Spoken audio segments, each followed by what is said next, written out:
ეს ქალაქი სტამბოლია, რომელმაც მსოფლიო ისტორია შეცვალა. ამ ვიდეოში ერთად გავყვებით კონსტანტინოპოლის დაცემის უკანასკნელ დღეებს და ვნახავთ, როგორ დაიბადა მის ადგილას ოსმალეთის იმპერიის ახალი დედაქალაქი და გავიხსენებთ ისტორიებს, რომელმაც საქართველო და ეს ქალაქი საუკუნეების განმავლობაში ერთმანეთთან დააკავშირა.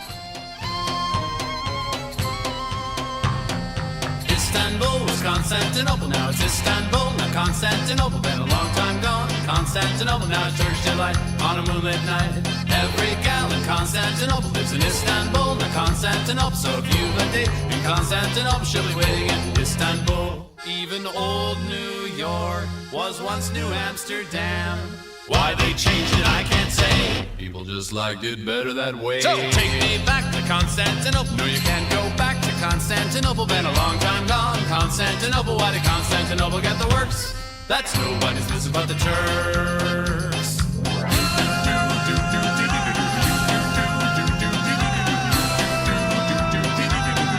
Istanbul, Istanbul.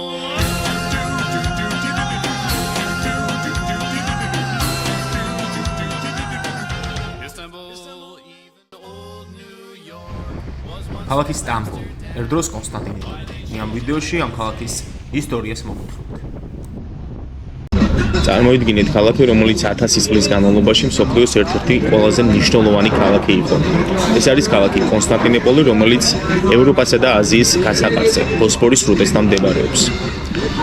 იგი თავდაპირველად ძველი ბერძნული ქალაქის ბიზანტიონის ადგილზე იყო, ხოლო აღმოსავლეთ რომის იმპერატორმა კონსტანტინე პირველმა დიდმა აქ დაარსა ახალი ქალაქი, რომელსაც მისივე სახელი კონსტანტინოპოლი უწოდა. თუ რუკას დავხედავ, დავინახავთ, რომ ეს ქალაქი არა მხოლოდ ორი კონტინენტის გასაყარზე მდებარეობს, არამედ ამ ქალაქს აქვს სტრატეგიული მდებარეობაც. ქალაქის სამი მხრიდან წყალია, ხოლო მეოთხე მხარე ევროპული ნაწილი, იგი ბალკანეთის ნახევარკუნძულს ებჯინება. ამიტომ ზუსტად ეს მხარე გახდა ყველაზე მნიშვნელოვანი დასაცავად და იმპერატორმა თეოდოსიუსმა აქ სამშრიანი გალავანიც კი გააგებია. კონსტანტინოპოლის დაპყრობას მსოფლიოს ყველა უდიდესი მონარქი და სახელმწიფო ცდილობდა აქ ავარებიც იბრძოდნენ არაბებიც, თუმცა მხოლოდ 1453 წლის 29 მაისს ოსმალებმა შეძლეს ამ ქალაქის დაპყრობა. კონსტანტინოპოლი შუა საუკუნეების ერთ-ერთი ყველაზე კარგად დაგეგმილი ქალაქი იყო. მის ცენტრში გადიოდა მთავარი გამზირი, მესე, რომელიც ქალაქის მნიშვნელოვან მოედნებს, სასახლეებსა და ტაძრებს ერთმანეთთან აკავშირებდა. აქ იდგა იმპერატორის დიდი სასახლე, სენატი, შენობები, იპოდრომი და რა თქმა უნდა, აია სოფია. ქალაქი 7 ბორცვზე იყო გაშენებული, რაც მას არა მხოლოდ შთამბეჭდა ვიერს აძლევდა, არამედ მის დაცვასაც უწყობდა ხელს. ვიწრო ქუჩები, უზარმაზარი ფორუმები, წყალსადენები, ცისტერნები და სლავური გალავნები კონსტანტინოპოლს იმ დროის ერთ-ერთ ყველაზე განვითარებულ ქალაქად აქცევდა. თუმცა ამ ქალაქის ყველაზე დიდ სიამაყედ ერთი ნაგებობა, აია სოფია ითვლებოდა. ჩემს წინ ხა მდებარეობს შენობა, რომელიც კაცობრიობის ისტორიაში ერთ-ერთ ყველაზე მნიშვნელოვან ნაგებობასაც წარმოადგენს. ეს არის აია სოფია. ბერძნულად ეს სახელი რომ გადავთარგმნოთ, სიბრძნის სიყვარულს ნიშნავს. აია სოფიას ტაძარი 1500 წელია დგას და იგი აშენა ბიზანტიის იმპერატორმა იუსტინიანემ 522 წელს. იუსტინიანეს ჰქონდა ამ ტაძრის აშენების მიზეზიც, რადგან აქ ადრეც მდებარეობდა პატარა ეკლესია, თუმცა ნიკას აჯანყების დროს მთელი ქალაქი და მათ შორის ამ ადგილზე არსებული ეკლესია დაიწვა. სწორედ ამიტომ 522 წელს დაიწყეს ახალი ტაძრის მშენებლობა, რომელიც ქრისტიანული სამყაროსთვის იყო და ეხაც რჩება მიუხედავად იმისა, რომ დღეს ის მოქმედი მეჩეთია, ერთ-ერთ ყველაზე მნიშვნელოვან სასულიერო კერად. ტაძრის მშენებლობა სულ რაღაც 5 წელი გაგრძელდა და დასრულდა 527 წელს. იუსტინიანემ ტაძრის აშენებისთვის ორი ლეგენდარული არქიტექტორი მოიწვია, ეს იყო ტრალესელი ანთიმიოსი და მილეტელი ისიდორე, რომლებიც წარმოადგენს ამ ტაძრის არქიტექტურის ბრწყინვალე ნიმუში. აია სოფიას ტაძრის აშენებისთვის იმპერიის სხვადასხვა კუთხიდან მოქონდათ განსაკუთრებული მარმარილოები, ქვები და ძვირფასი მოსაპირკეთებელი ქვებიც ასევე. მისი მშენებლობა ერთ-ერთი ყველაზე გრანდიოზული მშენებლობა იყო კაცობრიობის ისტორიაში, თუ არ ჩავთვლით პირამიდების მშენებლობას. და მასში 10,000-ობით ადამიანი მუშაობდა.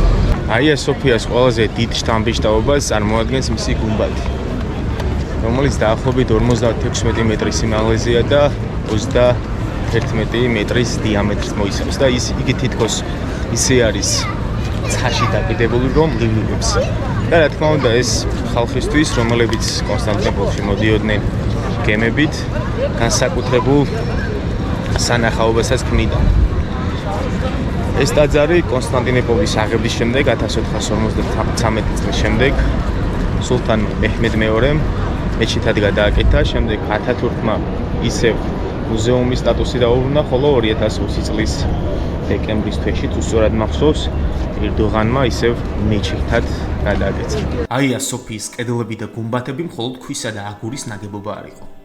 ისინი საუკუნეების ისტორიას ინახავენ. აქ დღემდეა შემორჩენილი ბიზანტიელი ოსტატების მიერ შექმნილი უნიკალური მოზაიკები და ფრესკები, რომლებზეც ქრისტე, ღვთისმშობელი, მთავარანგელოზები, იმპერატორები და იმპერატრიცები არიან გამოსახული.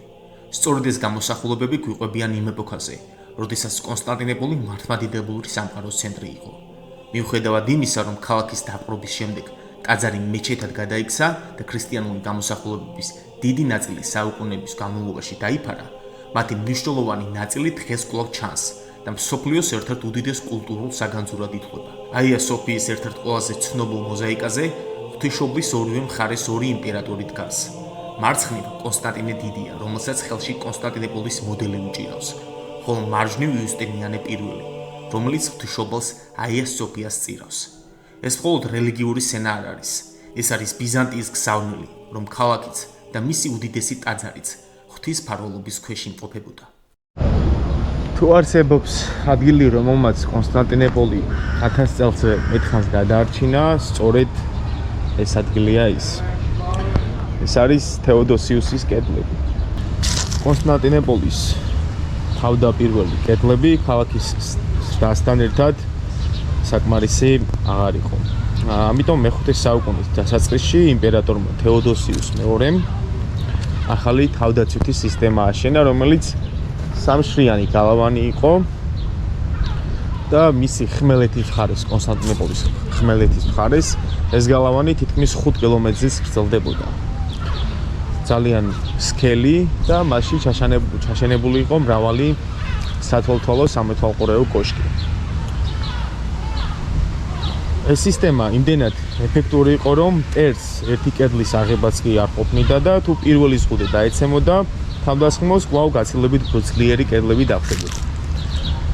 ზუსტად შიგნით ამ მთავარი კედელი ზუსტად აი ამ შენობების გაყოლებაზეა და ამ კედლებმა გაუძლეს მრავალ დამპყრობლებს, ავარებს, არაბებს, ბულგარელებს, რუსებს განსაკუთრებული წინააღმდეგობა ამ კედლებმა 717 წლებში არაბთა ლაშქრობის დროს გადაიტანეს.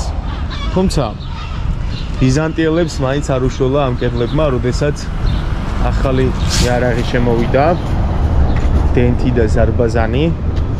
ეს კედლები ზარბაზნის ცეცხლისთვის მაინც არ აღმოჩნდა საკმარისი. თვითონ ბიზანტიელები მიიჩნევდნენ, რომ ეს კედლები საკმარისი იყო.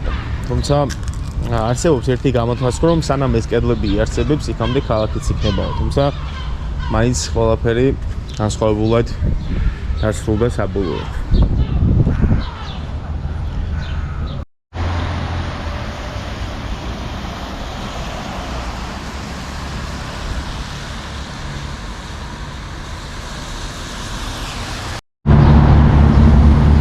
ხშირად არის კითხვა საქართველოში თუ რატომ არ ვიყავით ქართველები ნაოსნები და რატომ არ ყოლია ფლოტი. ამის მიზეზი სწორედ ეს ადგილია, სადაც მე ახლა ვდგავ. ბოსფორის სრუტე. ჩვენი არასდროს არ ყოფილა და შესაბამისად ვერც ვიქნებოდით შორეული მოგზაურობის წევრი. ეს ადგილი, სადაც ეხლა მე ვდგავარ, არის ბოსფორის სრუტის ყველაზე ვიწრო ადგილი. ხოლო ეს ციხესიმაგრე არის ანადოლუ ფისარი, რომელიც 1492 წელს მეჰმედ მეორის ბრძანებით სულ რაღაც 5 თვეში აშენდა. ამ ციხესიმაგრის მოპირდაპირე მხარეს, ზუსტად არის ციხესიმაგრე რუმლუ ფისარი, რომელიც მეჰმედის წინაპარმა ბაიაზიდმა ნახევარი საუკუნით ადრე აშენდა. ხოლო ამ ციხესიმაგრის აშენება იყო მთავარი ფაქტორი იმისა, რომ კონსტანტინოპოლი სულ რაღაც რამდენიმე თვეში დაეცემა. ოსმალეთის იმპერიამ ამ ორი ციხესიმაგრის ერთმანეთთან დაკავშირებით მოახერხა ის, რაც იქამდე მსოფლიოს არც ერთ იმპერიას არ ჰქონდა შესრულებული. მან მთლიანად ჩაკეტა ბოსფორის სრუტები და კონსტანტინოპოლს მოუსპო და მსოფლიოს სავაჭრო ქალაქებსა და ქვეყნებს მოუსპო გასავალი შავ ზღვაზე. ერთი ისტორიული ფაქტია ისიც, რომ სწორედ 1492 წელს ერთი ვენეციური სავაჭრო გემი არ დაემორჩილა ბრძანებას და მაინც დაიწყო გასვლა შავი ზღვის მიმართულებით. ხოლო საპასუხოდ ოსმალებმა მათ ზარბაზნის ცეცხლი გაუშვეს და ეს გემი სუსტად ამ ადგილზე ჩაძირეს. რა თქმა უნდა, მეზღვაურების დაიხოცნენ, ხოლო გემის კაპიტანი სწორედ ამ კოშკის ალამანზე სიცხედარი გადმოდის. ამ ციხის აშენების შემდეგ აშკარა გახდა, რომ მეჰმედ მეორე არ იყო უბრალოდ დამპყრობელი. ის გეგმაზომიერად აწარმოებდა დაპყრობით ომებს და ასევე გეგმაზომიერად დაისახა მიზნად, რომ კონსტანტინოპოლი სულ რაღაც უმოკლეს დროში განადგურებული. ძალიან განსაკუთრებული ადგილია შესაბამისად იმის გათვალისწინებით, თუ რამხელა ისტორიის მატარებელი არის და რამხელა მნიშვნელობის მატარებელიც არის სუსტად ბოსფორის სრუტის ეს მონაკვეთი.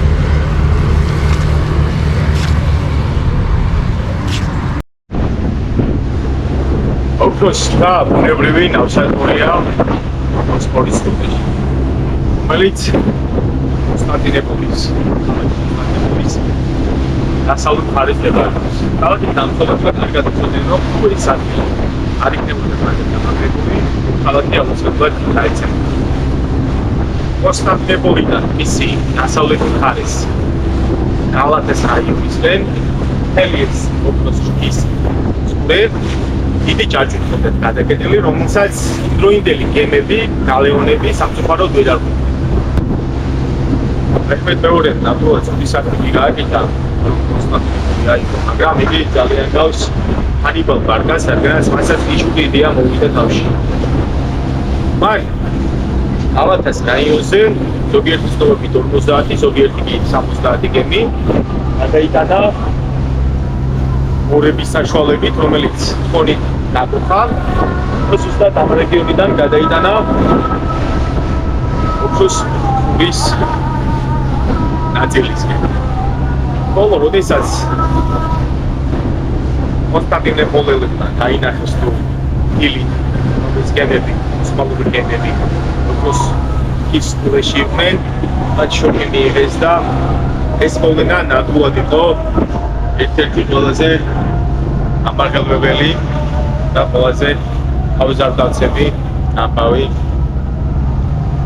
ბიზანტიელებისთვის. აქ ეხა იმდენი გემი არის, რომელსაც წარმოადგენაც იმიჯის თუ რა იქნებოდა მაშინ, სადაც სტამბოლიდან კონსტანტინოპოლი ნამდვილად მსოფლიოს ყველაზე მნიშვნელოვანი სავაჭრო ქალაქი იყო.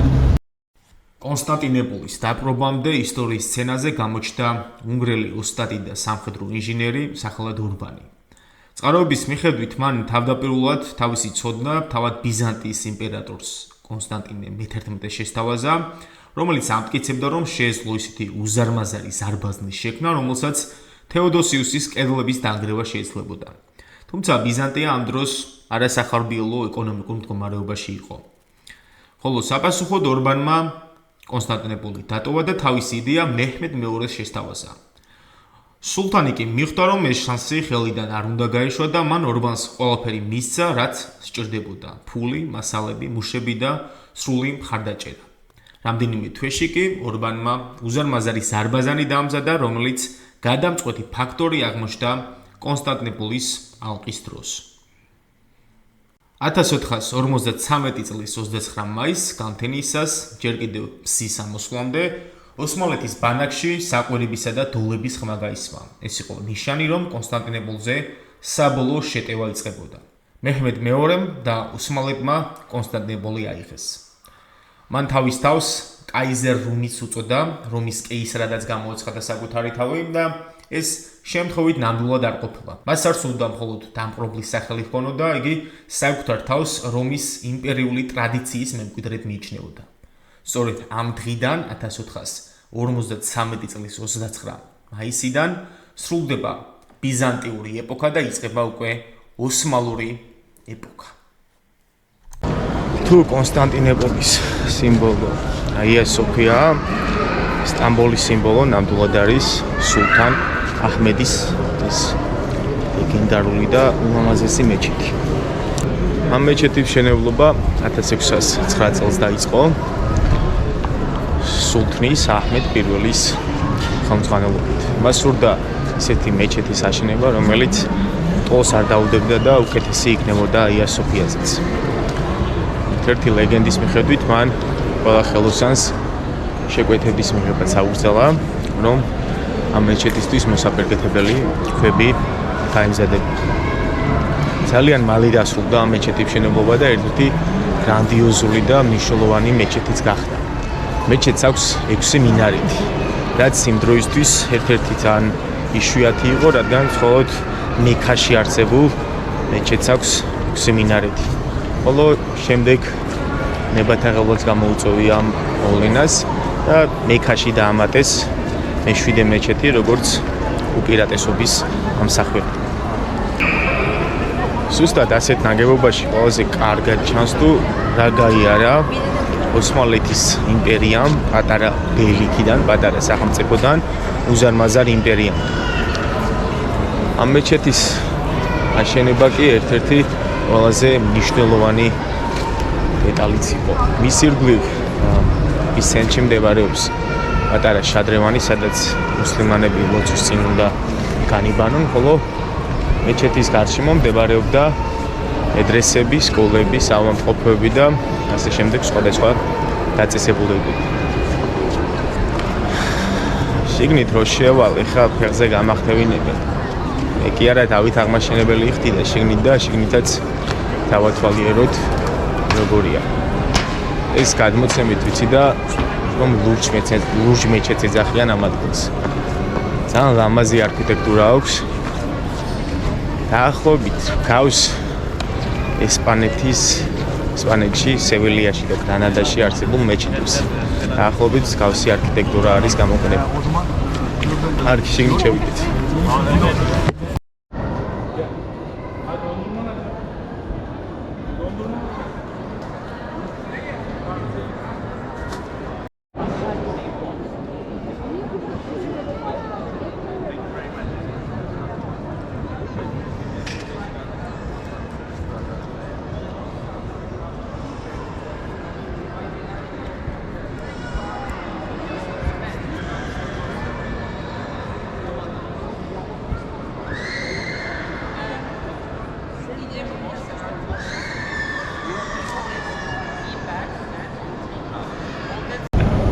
სტამბოლის ისტორია მხოლოდ მეჩეთებისა და ომების ისტორია არ არის.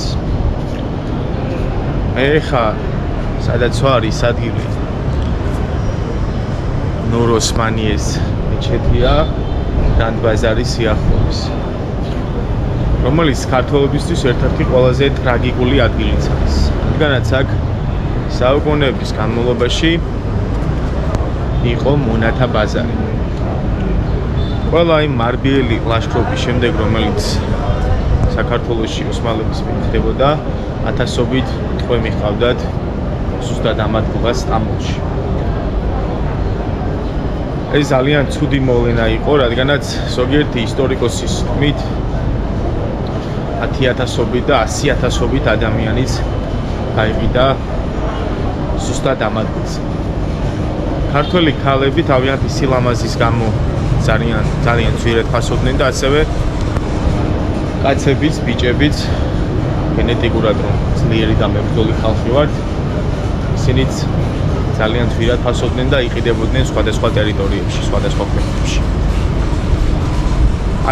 აქ სტამბოლის მონათა ბაზარში კავკასიიდან, ბალკანეთიდან, აზიიდან, აფრიკიდან, ევროპიდან, თითქმის მთელი კუთხიდან, მთელი ქვეყნიდან, მთელი მსოფლიოდან ხდებოდა ტყვეების შემოდინება.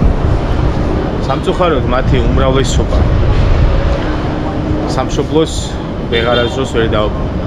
ძალიან ცუდ პირობებში ცხოვრობდა. იყო ზოგიერთი გამონაკლისიც, მაგალითად ეგვიპტის ქართველი მამელუქებიც, რომლებიც შედარებით უკეთეს პირობებში, უკეთესი ცხოვრება მოუწია, თუმცა სამშობლოსგან შორს ყოფნა უკეთესი ცხოვრების მაგალითი ნამდვილად არ არის. ხოლო ეს ტყვეთა სყიდვა შემდეგ იმერეთის მეფე სოლომონმა აკრძალა, გააუქმა, რომელსაც სასაცილოა, რომ მოუმხედრდა თავისი ოჯახის წევრებით, ბიძაც, დედაც, რაჭის ერისმთავრები იყვნენ მაშინ ისინი წერეთ. მოკლედ ძალიან ცუდი მოვლენა იყო ტყვეთა სყიდვა 100,000-ობით ქართველი მთელი მსოფლიოს მასშტაბით გაიყიდა ზუსტად ამ ადგილიდან, საიდანაც ახლა მე ვდგევარ.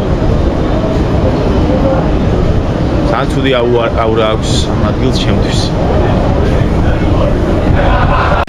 სწორედ ამ წამს ახლა ყოფები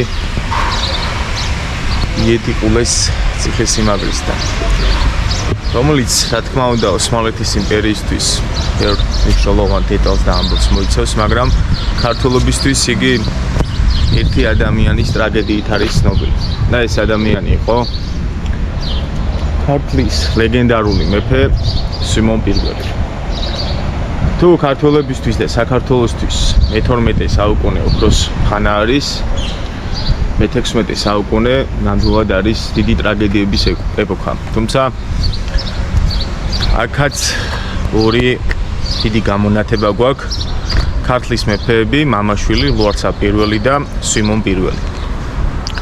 ეს უკანასკნელი იყო ადამიანი, რომელმაც თავისი ცხოვრება მუდმივ ბრძოლებში გაატარა.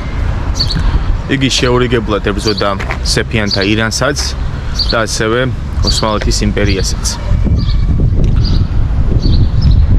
იგი პირველად დაატყვევეს სპარსელებმა და გამოკეტეს ლეგენდარულ ალამუთის ციხეში, სადაც მან ტყვეობაში 9 წელი გაატარა.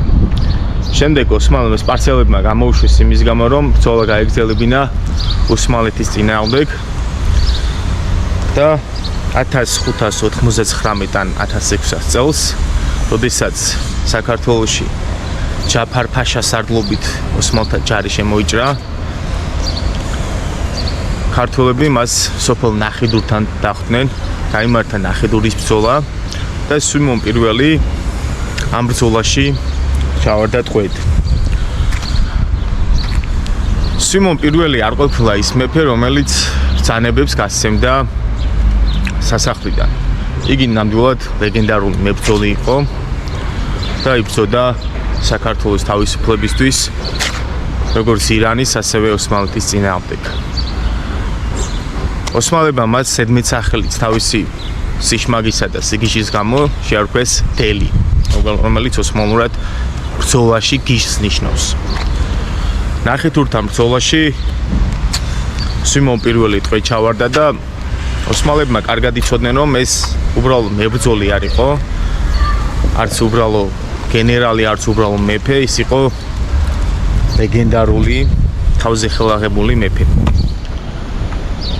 და როგორც კი დაატყვევეს, ეგრევე წაიყვანეს სტამბოლში, ზუსტად ამ ციხეში, ამ 7 კოშკიან ციხესიმაგრეში იგი დაატყვევეს და 1611 წელს სიმონ პირველი სწორედ ამ ციხეში გარდაიცვალა. ამ ციხესიმაგრეს ბევრი ოსმალები ზოგადად როცა დაატყვევებდნენ სხვადასხვა ქვეყნის მეფეს ან ელჩებს ან ზოგადად ადამიანებს ძირითადად სწორედ ამ ციხეში მოყავდათ დასატყვევებლად. თუმცა ამ ციხესიმაგრეს ალბათ ნამდვილად არ ყოლია ისეთი ლეგენდარული პატიმარი, ისეთი მებრძოლი, როგორც სიმონ პირველი. მართალია, იგი ვერ მოისწრო საქართველოს თავისუფლებას და ზოგადად ადამიანი არა მხოლოდ თავისი მოგებული ბრძოლებით ფასობს მეფე, არამედ თავისი შეუჩერებელი თავისუფლების, შეუზღუდავი თავისუფლების სურვილით. სიმონ პირველის ისტორიაც კი ნამდვილად არის საქართველოსთვის ერთ-ერთი ყველაზე მნიშვნელოვანი და ყველაზე ძლიერი მეფე. ჩემთვის პირადად იგი არის ჩვენი ქვეყნის ისტორიაში ჩემთვის ყველაზე მეტად საყვარელი, ყველაზე მეტად გამორჩეული მონარქი. ჩემი მოგზაურობის ამ ვიდეო სტამბოლში სწორედ ამ კადრი დავამთავრებ. ჩემთვის ეს ქალაქი არ იყო უბრალოდ ახალი ქალაქი, რომელიც მოვინახულე, არამედ ეს იყო ის ისტორია, რომელსაც მე ჯერ კიდევ სკოლაში ვსწავლობდი, ეხლა კი ჩემს მოსწავლეებს ვაცნობ და ვასწავლებ. მადლობთ მოსმენისთვის. გამოიწერეთ და დალაიქეთ ეს ვიდეო. კარგად ბრძანდებოდეთ.